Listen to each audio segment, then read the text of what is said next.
Ito ay kwento ng isang ina sa pagmamahal sa anak at ang kanyang natatanging kwento ng mga pangako ng pag-ibig.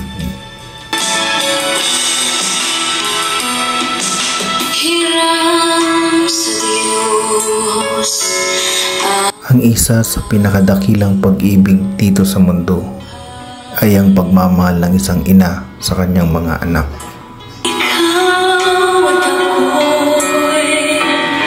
Dahil kung anong klase ka dito sa lupa, ang pinakaunang naguhubog ng iyong pagkatao ay ang iyong ina.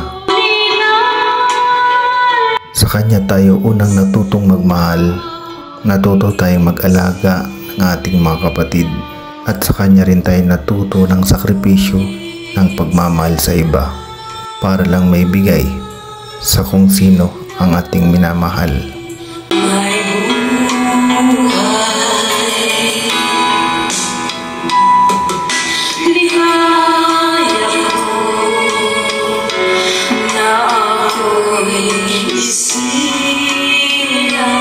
Ang siyam na buwan na pagtitiis para alagaan ng kanyang anak sa kanyang sinapupunan ay ang isa sa pinakadakilang pag-ibig.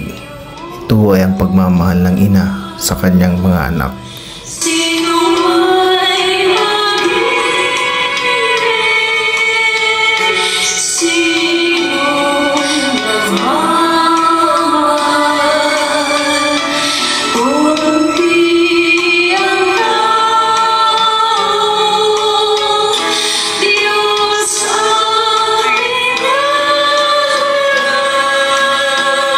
Ang una mong pagtuto sa mga bagay-bagay, ang una mong natutunan dito sa mundo at sa pagmulat ng iyong mata ay nagsimula sa iyong ina, sapagkat siya ang unang nagturo ng lahat sa iyo.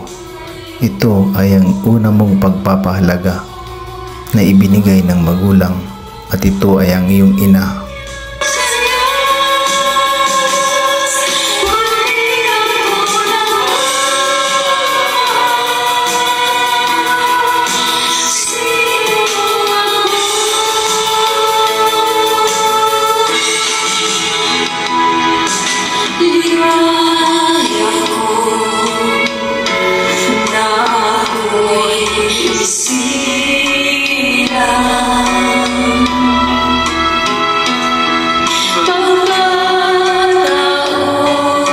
At ang unang mong yapak sa lupa ay unang alalay ng iyong mga kamay ay mula sa iyong ina. Hanggang sa matuto kang maglakad, hanggang sa iyong pagbinata at pagkadalaga, mula sa iyong pag-aaral, hanggang sa iyong pagtatrabaho, hanggang sa ikaw ay makapag-asawa na rin.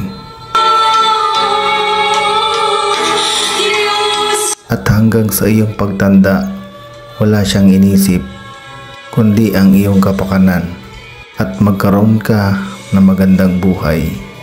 At sa pagpanaw ng iyong ina, your memories remain on her heart and will last until forever.